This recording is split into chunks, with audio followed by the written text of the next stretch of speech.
Mas nós vamos ler e vamos começar então a nossa aula de hoje. Como vocês viram, eu gosto de pedir para sublinhar algumas palavras, né? Porque é bom você fazer alguma coisa para referência daquilo que você ouve. Então tem algumas coisas importantes aqui. Então, Gênesis 1, estou lendo aí na versão Nova Almeida atualizada. No princípio, Deus criou os céus e a terra, porém, era sem forma e vazia. Havia trevas sobre a face do abismo, e o Espírito de Deus se movia sobre as águas. Então, disse Deus: haja luz, e houve luz. E Deus viu que a luz era boa e fez separação entre luz e as trevas. Deus chamou a luz dia e chamou as trevas noite. Houve tarde e manhã, o primeiro dia. Sublinhe já isso aí, tarde e manhã. Essa não é a sequência normal do dia que nós temos. Nós temos primeiro é manhã, depois tarde. Isso aí já é o primeiro problema. E disse Deus, versículo 6, haja um firmamento no meio das águas e separação entre águas e águas. E Deus fez o firmamento e a separação entre as águas debaixo do firmamento, até aí tudo bem, e as águas de cima do firmamento. Que águas são essas de cima do firmamento? Até onde a gente sabe, o mar fica aqui embaixo. Água para cima, isso é outro problema. Assim aconteceu, e Deus chamou o firmamento céus, houve tarde e manhã, o segundo dia. E disse Deus: ajuntem-se as águas debaixo dos céus num só lugar, e apareça a porção seca. E assim aconteceu. Deus chamou a porção seca terra, e ao ajuntamento de águas chamou mares. E Deus viu que isso era bom.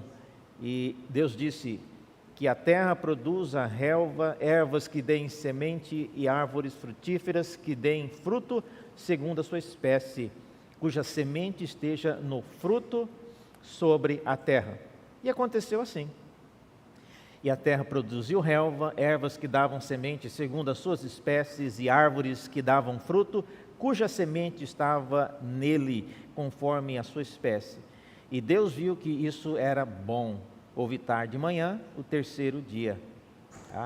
E disse Deus: haja luzeiros no firmamento dos céus para fazerem separação entre o dia e a noite. E sejam eles para sinais, para estações, para dias e anos. E sirvam de luzeiros no firmamento dos céus, para iluminar a terra. Isso aconteceu. Deus fez os dois grandes luzeiros, o maior para governar o dia e o menor para governar a noite, e também as estrelas, e os colocou no firmamento dos céus para iluminarem a terra, para governarem o dia e a noite, e para fazerem separação entre luz e trevas. E Deus viu que isso era bom. Houve tarde e manhã, o quarto dia. Lembrando que no primeiro dia, já Deus disse: haja luz. De onde veio essa luz? Essa é uma pergunta tão antiga, né? Todo mundo pergunta isso. Se foi no quarto dia que foi criado o sol e a lua. A gente vai entrar nisso. Versículo 20. Deus disse: que as águas sejam povoadas de enxames de seres vivos, e as aves voem sobre a terra, sobre o firmamento dos céus. E assim, Deus criou as grandes criaturas marinhas. Dinossauro? Será que foi aqui o dia que Deus criou os dinossauros? Falando grandes animais. Então, note isso aí. E todos os seres vivos que se movem, os quais povoam as águas, segundo as suas espécies, e todas as aves, segundo as suas espécies. E Deus viu que isso era bom, e Deus os abençoou. Sublinha essa palavra abençoou, eu vou falar uma coisa sobre ela. Deus abençoou, dizendo: sejam fecundos, multipliquem-se e encham as águas dos mares, e na terra se multipliquem as aves. Houve tarde e manhã, o quinto dia. E Deus disse que a terra produza seres vivos conforme a sua espécie, animais domésticos, animais que rastejam e animais selvagens, segundo a sua espécie. E assim aconteceu. Deus fez os animais selvagens, segundo a sua espécie, os animais domésticos, conforme a sua espécie, e todos os animais que rastejam sobre a terra, segundo a sua espécie. E viu Deus que isso era bom. E Deus disse: façamos o ser humano à nossa imagem, conforme a nossa semelhança. Tenha ele domínio sobre os peixes do mar, sobre as aves do céu e sobre os animais domésticos, sobre toda a terra e sobre todos os animais que rastejam pela terra. E assim, Deus criou o ser humano à sua imagem, a imagem de Deus o criou, homem e mulher os criou. E Deus os abençoou, ele disse, sublinha essa palavra abençoou novamente. Essa palavra vai nos perseguir. E Deus os abençoou, e lhes disse: sejam fecundos, multipliquem-se, encham a terra e sujeitem-na. Tenham domínio sobre os peixes do mar, sobre as aves dos céus e sobre todo animal que rasteja pela terra. E Deus disse ainda: eis que lhes tenho dado todas as ervas que dão semente e se acham na superfície de toda a terra, e de todas as árvores em que há fruto que dê semente. Isso servirá de alimento para vocês e para todos os animais da terra, todas as aves dos céus e todos os animais que rastejam sobre a terra, em que há fôlego de vida, toda a erva verde lhe servirá de alimento. E assim aconteceu. E Deus viu tudo o que havia feito, e eis que era muito bom. Houve tarde e manhã, o sexto dia. Bom, você deve estar pensando: nossa, será que vai dar tempo o pastor Daniel falar sobre tudo isso que ele leu?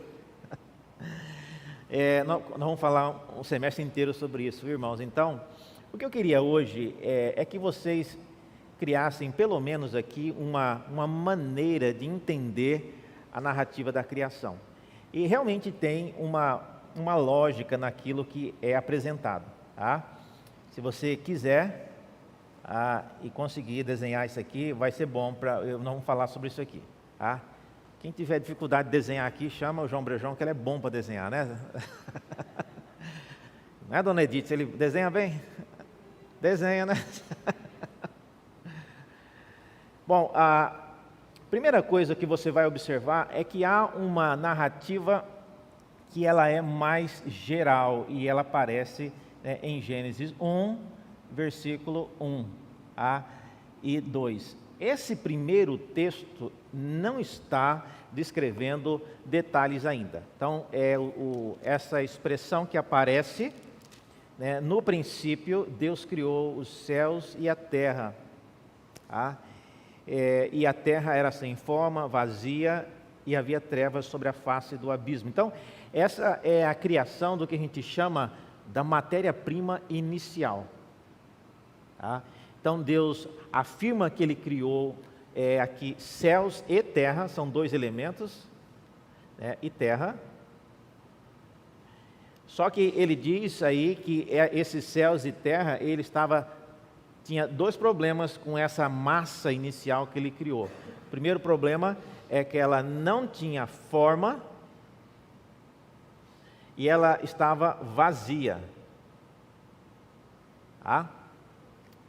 Não tem nada de errado em estar sem forma e vazio, mas significa que é um estágio inicial.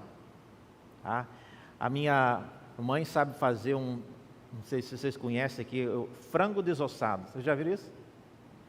Você tira o osso do frango, aí ela enrola com uns cordões, só que quando você tira o osso do frango, aí ele parece uma cobra o negócio, né? Que fica enrolado assim, não parece frango mais. Que ela enrola assim, recheia com alguma coisa assim, fica um pedaço de bastão assim, né? É o frango desossado.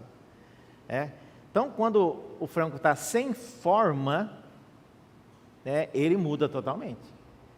Então, quando Deus criou os céus e a terra, Ele criou, o texto fala que Ele criou os céus e a terra, mas ainda não tinha dado essa forma que tem hoje. Nesse primeiro momento aqui, então, é o momento onde se apresenta, coloca diante da mesa, vamos dizer assim, o que é que Deus vai usar para criar os céus e a terra. Então, ele criou, ele trouxe à existência a matéria-prima principal, tá? Que era formada, vocês viram aí, olha o que tem aí. Inicialmente, ele fala que a terra era sem forma e vazia, tinha duas coisas, havia trevas, e havia também águas. A treva estava sobre a face do abismo e o Espírito de Deus movia sobre as águas. Então, são duas coisas que fazem parte aí dos ingredientes, tá? Nessa situação aqui sem forma e vazia, né, o que tem aí para Deus, ou pelo menos que Ele nos disse que tem, é a água e também trevas. Então, é isso que está aí. O que Deus vai fazer com isso agora é o importante. Quando você lê uma narrativa, uma coisa que você precisa prestar atenção é o que o texto não fala. E dependendo do que o texto não fala, você sabe quem está ouvindo. Tá? Imagine se eu chegasse para falar aqui, bem-vindos aqui à igreja de Santo Amaro. A igreja de Santo Amaro fica localizada na rua Gabriel Netuzzi Pérez, no 289, o nosso CNPJ. Não, a gente sabe onde é a igreja de Santo Amaro. Tá?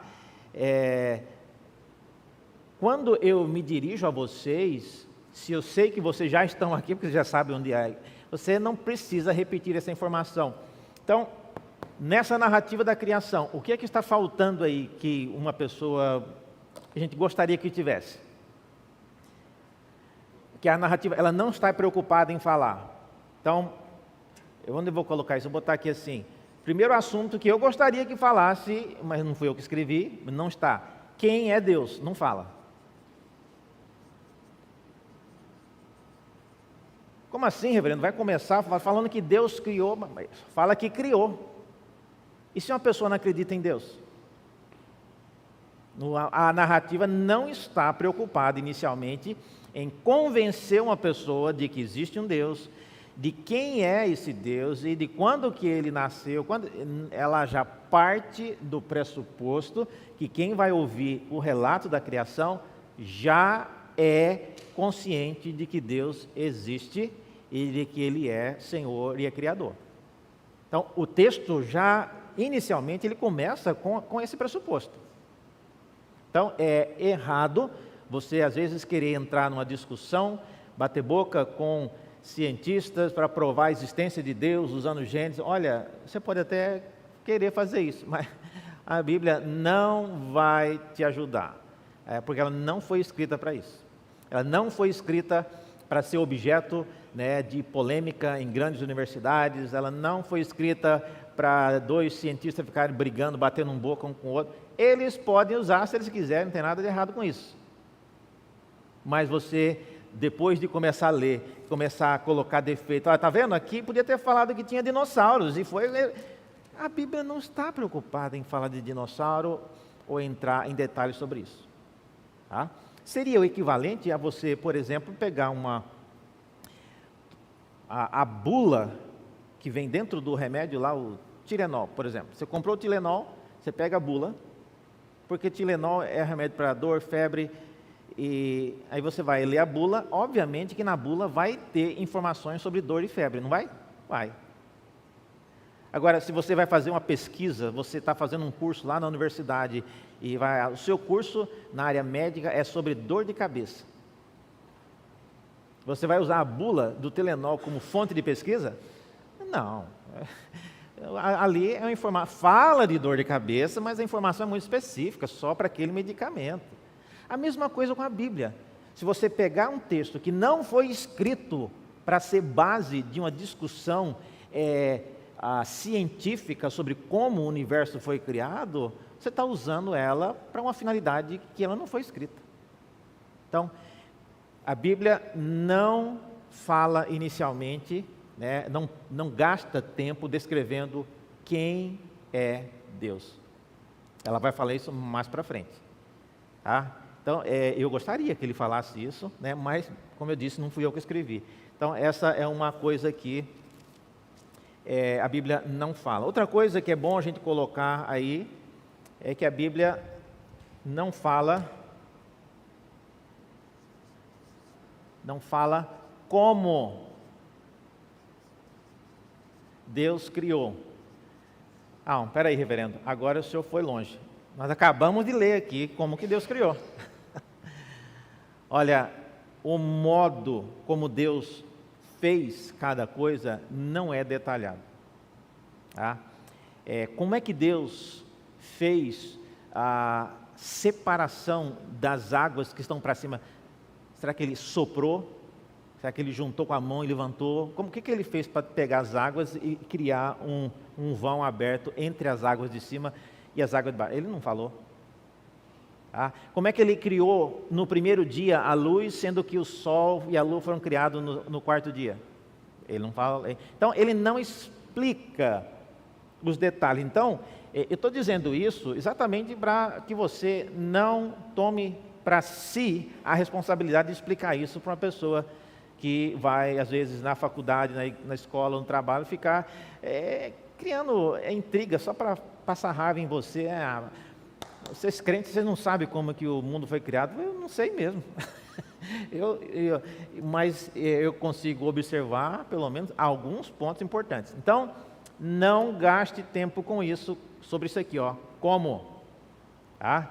Como que Deus foi o Criador nos detalhes. Como é que Ele fez para criar algumas coisas. Tá?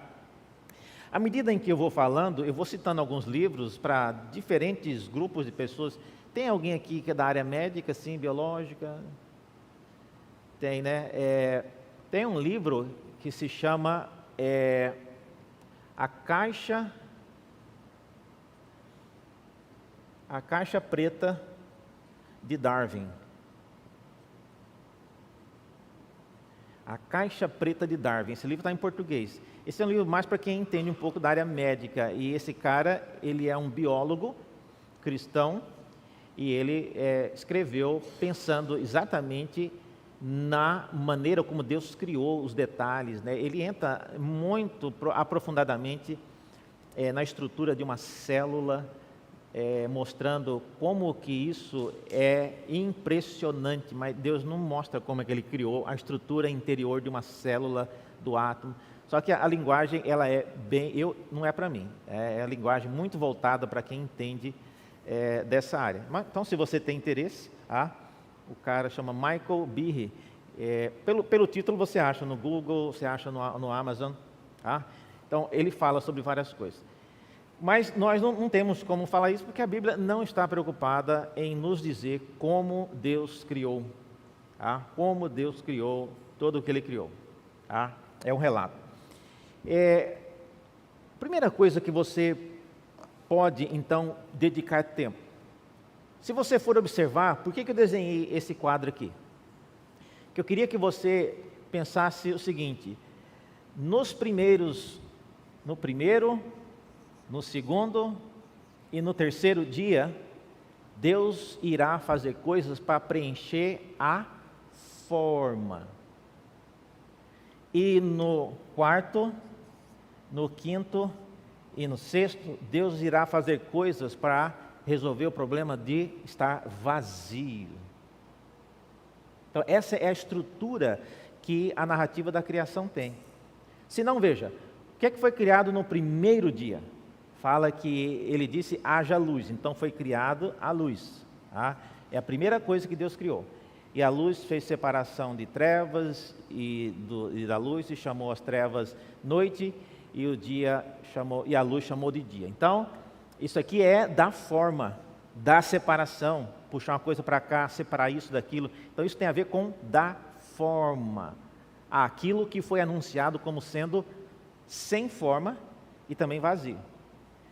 No segundo dia, o que é que ele criou? Fala que no segundo dia ele já tinha criado a luz, e aí ele disse, haja firmamento, versículo 6, haja firmamento no meio das águas, e ele fez separação entre as águas de cima e as águas de baixo. Isso aqui ele não está fazendo separação entre o mar e a terra seca, não. Ele está separando aqui a água de cima e a água de baixo. Que água de cima é essa? Olha, não temos como saber. Alguns dizem que a água de cima é que tinha muita água acumulada nas nuvens, e a primeira vez que essa água desceu foi lá no período de Noé. E é por isso que fala que quando abriram as comportas, desceu água que encheu a terra inteira. Tá? E até aquele tempo não tinha chovido na terra ainda. Tá? Olha, eu não sei se é uma explicação perfeita, mas é uma explicação. Tá? Deus não entra em detalhe que água de cima é essa. Tá? O fato de chover, nós sabemos hoje que não tem água acumulada no céu. Isso é as nuvens que recebem, né, o calor sobe e condensa e depois cai novamente. Não tem um depósito de água lá em cima. Mas isso aqui, novamente, é uma atitude para dar forma, tá certo? E a forma que foi dada aqui foi separar águas. Essa é uma atitude importante que ele fez. Ele separou águas de cima e água de baixo. Tá? Veja, ele não está ainda preocupado com esse aspecto de que ela está vazia. Primeiro, ele está trabalhando na forma. Tá? No terceiro dia, ele disse: ajuntem-se as águas debaixo dos céus em um só lugar, e apareça a porção seca. Não, isso ainda está no segundo dia, né? Perdão. Já é o terceiro. 9, versículo 9, o 7 terminou dizendo: houve tarde de manhã, o segundo dia. Ajuntem-se as águas, no versículo 9, debaixo dos céus, num só lugar, e apareça a porção seca. E a porção seca se chame terra. Então, isso aconteceu no terceiro dia. A criação da terra, da porção seca. E essa porção seca ele chamou de terra. Tá? Então, ele fez essa... Então, o que Deus está fazendo aqui? Ele está montando. Ele está pegando aquilo que estava sem forma e dando forma. Tá? Ele não está explicando para você como que ele está fazendo isso. Ele não está explicando para você por que ele está fazendo isso. Deixa Deus fazer. Tá? Pergunta que ninguém fez ainda, também porque eu não deixei, né? Mas você acha que Jesus está ajudando com alguma coisa com isso aqui? Dando uma mãozinha para Deus? Sim. E como que você sabe disso? Hã? Mas até agora não está no plural, não. Ele vai falar no plural na criação do homem. Na criação do homem vai falar: façamos o homem. Aqui está no singular ainda. Disse Deus. Pronto. Mas Deus está implícito, Deus, o Espírito e Jesus, reverendo. Não. Se está, por que não começou a falar desde o início: façamos? Então, não enfie no texto, gente, o que não está no texto, e não se penalize, porque não foi você que escreveu o texto. Se o texto não disse, deixa não dito. Eu sei, não porque eu sei, porque está revelado, né? Mas há um texto que, embora, eu sempre digo que o texto de Provérbios 8 tem mais informações sobre a criação do que Gênesis 1. Abra lá comigo agora e a gente vai ver sobre isso aí, só para vocês terem. Esse é um texto bom de você ter sublinhado na sua Bíblia. Provérbios, no capítulo 8.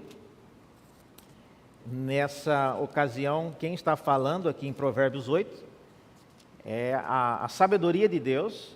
E a gente sabe que o apóstolo Paulo disse que Jesus é a sabedoria de Deus. Tá? Não é que Jesus contém a sabedoria, ele é a sabedoria de Deus. Então, se ele é, quem está falando aqui é o próprio Jesus Cristo. E a gente vai saber, vai ficar óbvio, né? Mas olha só, capítulo 8, a partir do versículo 22. Depois você leia o capítulo inteiro, eu só vou ler para ganhar tempo aqui. Mas o versículo 22 do capítulo 8 é a sabedoria quem está falando. E ela está falando como se ela fosse alguém. Olha o que ela diz. O Senhor me possuía no início da sua obra, antes das suas obras mais antigas. Eu fui estabelecida desde a eternidade, desde o princípio, antes do começo da terra. Nasci antes de haver abismo, quando ainda não havia fontes carregadas de água. Antes que os montes fossem firmados, antes de haver colinas, eu nasci. Deus ainda não tinha feito a terra, nem os seus campos, nem sequer o princípio do pó do mundo. E eu estava lá. Quando ele preparava os céus, quando traçava o horizonte sobre a face do abismo, eu estava lá. Quando ele firmava as nuvens de cima, quando ele estabelecia as fontes do abismo, quando fixava ao mar os seus limites para que as águas não transgredissem a sua ordem, é o que a gente está vendo aqui. Quando ele compunha os fundamentos da terra, eu estava com ele, e eu era o seu arquiteto. Dia após dia eu era a sua alegria. Como que eu sei que é Jesus que está falando aqui? Bom, primeiro porque quem está falando aqui estava presente com Deus antes da criação de tudo. Ele fala, não tinha nem feito o princípio do pó do mundo, eu já estava lá. Então, se não tinha mundo, não pode ser nenhum anjo, não pode ser nenhum de nós. Segundo, ele estava com Deus e ele era o arquiteto de Deus. Então, não era só um observador, um cara lá suntando o que Deus estava fazendo. Não, ele estava engajado com alguma função. E quando você pega essa informação e lê o Evangelho de João, falando que no princípio era o Verbo estava com Deus, o Verbo era Deus, todas as coisas foram feitas por meio dele, e sem ele, nada do que foi feito se fez. Então, a gente entende que Provérbios está realmente falando do papel que Cristo teve no ato da criação. Pergunta, reverendo, por que Deus não falou isso? Gente, não fui eu que escrevi o texto. Deus fala o que Ele quer, quando Ele quer, mas Ele não falou. Ele podia ter falado naquele momento. Olha, para que vocês saibam, Jesus está aqui, comigo aqui, e está ajudando, é um braço direito. Está fazendo muita coisa. O nome não aparece, mas pode saber que Ele está agindo muito. Então, a Bíblia não fala nesse momento, mas depois ela menciona, tá certo? Então, aprenda a não se estressar com isso. Não tome para si as dores. A Bíblia não falou, então não está falado. Quem sou eu para falar? Deixa quieto, siga lendo a narrativa. Olha só, então, na luz, separação de águas, e na porção seca. Nós vamos voltar depois com mais detalhes na semana que vem. No quarto dia, o que é que foi criado no quarto dia? Os luzeiros. Grande, pequeno, as estrelas. Então, está vendo? Agora, aqui foi criado, se aqui pode dizer, uma luz, ou a fonte geral de luz. Aqui não. Aqui agora foi multiplicado, foi criado as estrelas. Aí, quantas estrelas tem? Nossa, eu não sei. Mas então tem a ver com agora a quantidade. Agora Deus não está mais dando forma. Agora Ele está trabalhando em preencher aquilo que estava vazio. Ele criou, a forma, e agora Ele vai preencher essas formas com várias coisas. Então, no quarto dia vai ter os luzeiros, vai ter as estrelas, vai ter o sol, a lua, aí é dito aí várias coisas que eram para governar o dia, a noite, as estações, tudo mais. Então, é isso que está acontecendo aqui. E eu queria que vocês então começassem a pensar nessa relação. Um dia, ele serve é a base para que no dia relacionado, ele venha então popular essa situação que ele criou. Então aí tem os luzeiros, tem as estrelas, tem tudo. Eu vou soltar aqui uma lebre aqui, vem correr atrás dela, Quem pegar pode dar uma paulada. Não, coitado. Mas olha só, versículo 14: haja luzeiros no firmamento dos céus para fazerem separação, sejam para sinais, para estações, para dias, para anos, sirvam de luzeiros no firmamento dos céus para iluminar a terra. Então isso está além da terra, isso está no céu, Deus fez 2 grandes luzeiros, o maior para governar o dia e o menor para governar a noite. Também fez as estrelas. Olha, meus irmãos, se você quiser um dia procurar, peça para o seu filho, tem muita coisa sobre as estrelas. O Sol é uma estrela, vocês sabem disso, né? E no sistema solar ele não é o maior. Tá? Então tem quantidade assim, não é infinita, né? Mas é assim, incontável por mim, de astros, de estrelas, de galáxias, tem muita coisa. Então, quando a gente fala aqui que, quando ele acrescenta a palavra estrelas, olha, aí a coisa vai longe. Tá? Semana que vem eu vou trazer algumas coisas sobre isso, mas você como cristão não seja...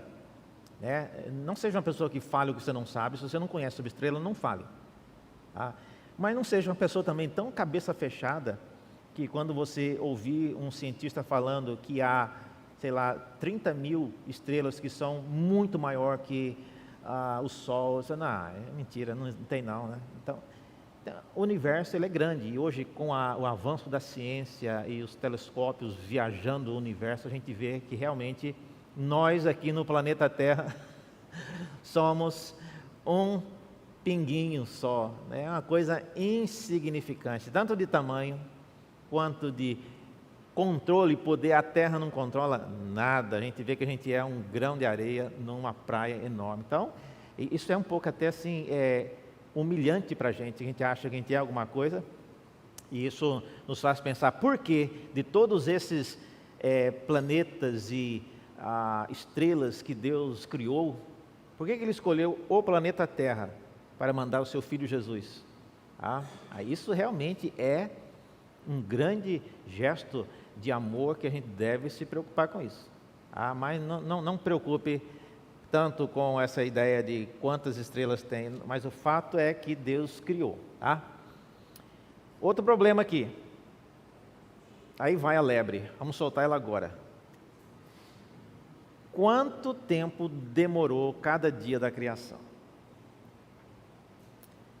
Aí você divide, né, duas grandes alas, tanto na igreja quanto na academia.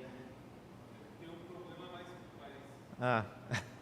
Se o Sol só veio no quarto dia, né, como é que tinha dia antes do Sol? Isso, eu até mencionei isso. Se o Sol foi criado aqui, e de onde veio essa luz aqui? Então veja, esse problema é um problema que, se você entender a narrativa da criação não como uma narrativa cronológica, mas como uma narrativa lógica, é isso que eu estou mostrando para vocês aqui, né?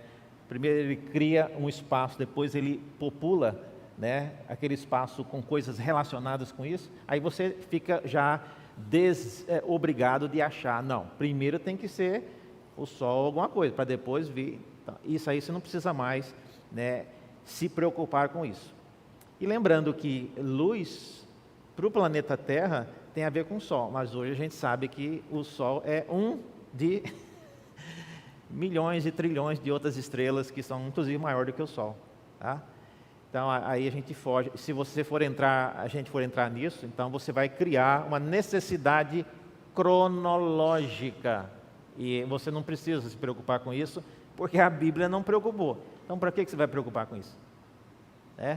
Então a questão do dia que eu perguntei, quanto tempo? E aqui as pessoas brigam de faca, né? É 24 horas, a Bíblia fala que é 24 horas, houve tarde de manhã. Então, lembra que eu mandei você sublinhar o tarde de manhã? Esse é o primeiro problema. Que dia é esse que começa com a tarde e termina com a manhã? Andando ao contrário?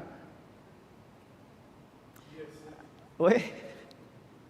Bom, primeira coisa que você percebe então é que tem uma coisa diferente. No nosso dia, como nós conhecemos hoje, começa com a manhã e termina com a tarde. Tá? É óbvio, irmãos, que a expressão tarde e manhã tem a ver com o vocabulário em português. Tá? Quando você lê isso na língua original, ele está falando de que houve um momento de trevas e um momento de luz. Então, a expressão houve tarde e manhã não é a descrição do que acontece no dia, mas é a transição de um período de escuro e depois ficou claro.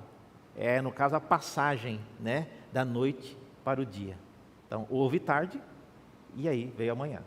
Tá? E às vezes a gente usa a expressão tarde nesse sentido, vamos embora que já está tarde, né? Então já é quase 11 horas da noite. Né? Então, você não precisa levar literalmente tarde como sendo, né, de meio-dia até as 6. Então, tarde pode ser também tarde da noite. Então, esse é um ponto que mostra que a narrativa da criação não está preocupado com mostrar se foi 24 horas ou se foi mais tempo que isso. Como que eu respondo isso? Quando as pessoas me perguntam.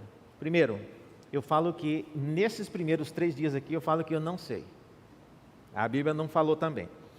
A partir do 4º dia, quando Deus criou os luzeiros, Sol e a Lua, para regular a variação de dia e de noite, aí eu posso dizer que a partir desse ponto, os dias eram como nós temos hoje. Por quê? Porque a regulagem que o Sol e a Lua faz é a mesma. Aí quem estuda na parte de astronomia sabe que se a Terra fosse um ângulo só mais para um lado do que para o outro, causaria um caos tremendo, a distância do Sol. Então tem várias coisas envolvidas aí que não é por acaso. Então, a partir do 4º dia, você pode dizer com certeza de que os dias eram já de 24 horas. Tá? Antes eram também? Aí você pode responder a famosa frase, não sei. Gente, não é errado você falar que você não sabe. Né? Mas tem gente que não gosta, né, de ficar no não sei, quer saber alguma coisa. Né? Quanto tempo levou para Deus separar a água? Pode ser menos de um dia. Tá? Mas daqui para frente, a gente pode dizer com certeza. Então aqui, as águas, no 5º dia, tem a ver com água. Aí foram criados peixes. E porque também foi criado a separação entre água e água, ficou o vazio no meio, que foi chamado de céu. Então também aqui teve as aves. E aqui no 3º dia foi criada a porção seca, que é a terra, né? E aqui foram criados o ser humano e os animais. E o ser humano. Então é uma maneira bem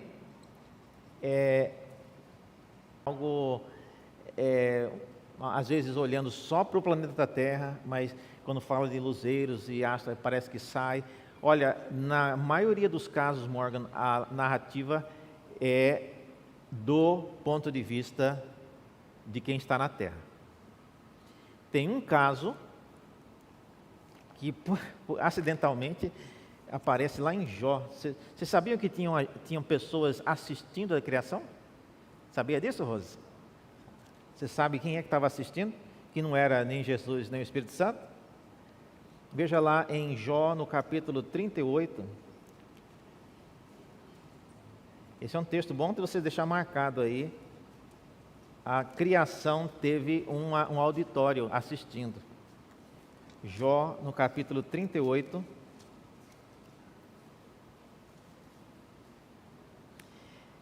No versículo 7, eu não vou ler inteiro, mas aqui Deus é quem está falando, ele está falando com Jó, e ele fala sobre o dia em que ele criou os céus e a terra. Ele pergunta para Jó, Jó, você está aí todo bravo, onde que estava você quando... Aí ele vai falando. E uma das coisas que ele fala, veja o versículo 4, né? Jó 38, 4. Onde estava você quando eu lancei os fundamentos da terra? Responda se você tem entendimento. Quem determinou as medidas da terra? Ele vai falando, enchendo Jó de perguntas. E no versículo 7, olha só, Deus deixa escapar uma pérola. Ele fala, onde estava você, Jó? Quando as estrelas da alva, juntas, alegremente cantavam, e todos os filhos de Deus gritavam de alegria. Então, a gente fica sabendo por meio desse texto que quando Deus criou os céus e a terra, Ele já tinha criado os seres angelicais. E eles estavam lá assistindo. E não estavam quietos não, estavam gritando de alegria, né? Então, olha só que informação preciosa. O ato da criação foi um ato, né, que teve uma grande torcida, alegrando-se com aquilo que Deus... Imagina como deve ter sido, né, irmãos? Deus chamando a existência, haja luz, e o pessoal, vamos ver, o que ele vai fazer agora, vamos ver. Aí ele criou, separou as trevas da luz, né? Então, e fala aqui que eles estavam indo já à loucura, né? Gritavam de alegria, os anjos. Tá? Essa informação não aparece aqui na narrativa da criação. Então isso mostra que a narrativa da criação, ela é seletiva, ela é focada, porque senão você vai começar a ler uma coisa que tem tanta informação que você não consegue progredir. Tá? E faça o mesmo, tá? Leia cada coisa no momento certo. Então, essa é a estrutura básica, onde você percebe que Deus teve uma lógica para criar. É isso que Ele quer que nós entendamos. Há uma lógica, há uma relação importante. Para essa aula de hoje, que está prestes a acabar, eu queria focar agora nós vamos voltar ainda, não é a última aula sobre isso, mas no versículo que eu pedi para vocês sublinharem lá, no início quando fala que Deus criou os céus e Ele abençoou, versículo 22, está vendo? A palavrinha que vocês sublinharam lá, e Ele abençoou dizendo, sejam fecundos e multipliquem a terra.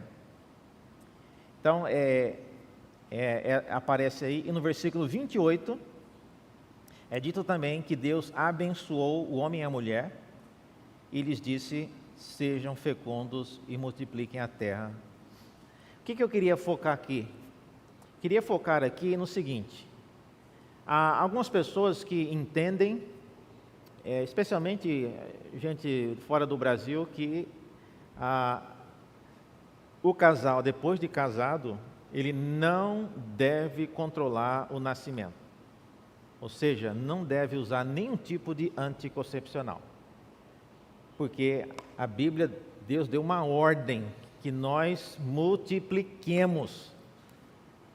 E multiplicar, se você for levar literalmente, tem que ser mais de 2, porque se você tiver 2 filhos, você não multiplicou, você ainda só repôs, né? A multiplicar 2 vezes 2 é 4, então tem que ser pelo menos 4 filhos. E tem muitas pessoas que acham que a Bíblia está pecando. Eu já morei fora, vocês sabem, né? Tinha uma igreja onde eu frequentei, uma igreja bem conservadora, e lá eles tinham essa ideia de que as pessoas conversando lá, né, tinha um que tinha 9 filhos, tinha um que tinha 7, né, e aí uma moça tinha casado com um desses que era dessa igreja, meu marido está querendo 9 filhos, eu falei, que jeito nenhum, só 6, só 6, né, mas qual era a lógica deles? A lógica se você é temente a Deus, e você dá à luz a filhos, 6, 9, 12, como eu vi lá, todos eles temente a Deus, e o povo do mundo que é incrédulo, que às vezes até casamento do mesmo sexo, obviamente não vai ter filho, então, com o tempo, nós vamos ter mais pessoas tementes a Deus do que Ele. Então, se a gente tiver mais filhos, a gente vai conquistar o mundo por meio de filhos tementes a Deus. A lógica parece interessante, só que quem é que garante que os nossos filhos vão ser tementes a Deus? E eu não preciso ser cético, porque às vezes, até aqui, às vezes na igreja a gente criou os filhos aqui e às vezes eles tomam decisões diferentes na vida. Então não depende da gente. Não depende da gente. Não só não depende, como não é culpa. Mas então, o que esse texto está dizendo? É por isso que eu pedi para que vocês sublinhassem a palavra abençoou. Então, abençoar não é ordenar, gente. Abençoar é capacitar alguém com a possibilidade de dar luz a um filho. Então, Deus não disse, tenham filhos. Não, Ele abençoou, tá? Inclusive na palavra em português. Ele abençoou dizendo, seja fecundo, multiplique. Então, é uma bênção isso. Tá? É uma bênção, não é uma ordem. Nem todo mundo, né, Deus dará esse privilégio a mulheres que são estéreis, Na própria Bíblia, nós temos várias histórias de mulheres que foram estéreis, tá? E, inclusive, no livro de Isaías, Deus usa a figura de uma mulher estéril para representar a igreja, né? A estéril, né, que não deu à luz a nenhum filho, ela se alegrará. Então, essa bênção, ela é uma capacitação, tá? Porque aí está uma coisa que é difícil de explicar. Hoje a gente vê, esses dias eu vi uma simulação, né, gráfica de como é a fecundação, né? Os espermatozoides subindo, indo, fecundando o óvulo, é uma coisa maravilhosa, né? Lógico, não vê com os olhos humanos, mas é uma coisa magnificente. Tá? Então, isso aí, quando você olha e você vê aquela quantidade, milhares de espermatozoides chegando, rodeando o ovinho lá, e um só aperta o botão certo. Olha, isso tem que ser uma benção mesmo, viu? Porque, e tem que ser, porque infelizmente tem pessoas que gostariam de ter filhos e não podem. Tá? Então não é só você querer. Tem muitas mulheres, por várias razões, que não vem ao caso, que não podem, tentam e não conseguem, fazem tratamento e não conseguem. Então, ter filhos é uma benção, ainda hoje, é uma benção. E quem pode ter, deve ver isso como uma grande benção. Tá? Então, encerrando, mas os filhos depois crescem, né? Aí viram, né? Alguém já diz, né, que quando o meu filho era pequenininho, o pezinho dele era tão gordinho assim, né? Fofinho assim, ai, nossa, dá vontade de comer, né? Pezinho assim fofinho, a bochecha. Aí depois cresce e fala, por que eu não comi essa criança? Devia ter comido, né? Agora, mas os filhos são bênçãos e são testemunhos do poder de Deus, trazendo do ventre da mulher, fecundado, né, pelo homem, a um ser humano criado à imagem e semelhança de Deus. Bom, irmãos, o assunto não acabou, tá? Isso é só o começo. Semana que vem nós vamos ter aula completa. Hoje a aula foi mais curta, mas semana que vem a gente vai voltar nisso aqui. Bom, eu vou pedir para os diáconos lá guardar isso aqui, não apagar esse quadro, senão vou ter que desenhar tudo de novo. E semana que vem a gente volta, tá bom? Aí a gente vai começar com perguntas na aula que vem, mas por hoje a gente vai parar aqui, vamos orar e a gente estará dispensado por hoje. Senhor, graças te damos pela tua palavra e quantas coisas ela nos ensina, especialmente nos ensina, ó Pai, do teu amor, criando com tanto cuidado e zelo o local onde nós estamos hoje, para te servir, para te conhecer e te amar. Obrigado porque o Senhor nos trouxe a este mundo, criou este mundo para que nós habitássemos nele, e hoje, ó Deus, nós temos o privilégio de ouvir essas coisas. E eu peço que o Senhor abençoe a vida de cada aluno nesta sala, dando-lhes a capacidade de poder crescer em conhecimento na tua palavra. Oramos em nome de Jesus. Amém.